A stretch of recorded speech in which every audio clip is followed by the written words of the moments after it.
কলকাতাতে এসে আমি বেশ ভালোই থাকি। তো যাই হোক, আজকে যাব টালিগঞ্জের বাড়িতে। টালিগঞ্জের বাড়িটা আমার খুব ইমোশনের জায়গা। যদিও এই বাড়িটা নয়, আরেকটা বাড়ি ছিল সেই বাড়িটা।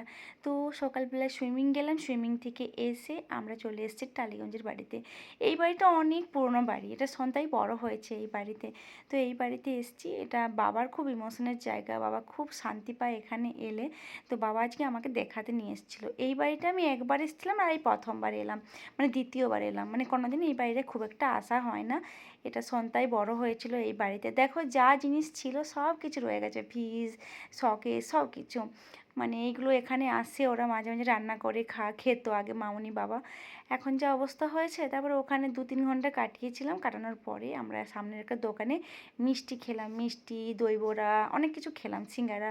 আর এই কলকাতাটা এই ভীষণ রকম আমাকে না টানে। আমি জানি না, আমার খুব ভালো লাগে এই জায়গায়, যেহেতু প্রথম এসে আমি উঠেছিলাম। সেই গল্প একদিন বলবো, অন্য একদিন। তারপরে সন্ধ্যাবেলায় বাড়িতে এসে আমি বানালাম ফ্রায়েড রাইস আর তার সাথে পনিরের তরকারি। তো আজকের দিনটা ভীষণ মজায় কাটলো।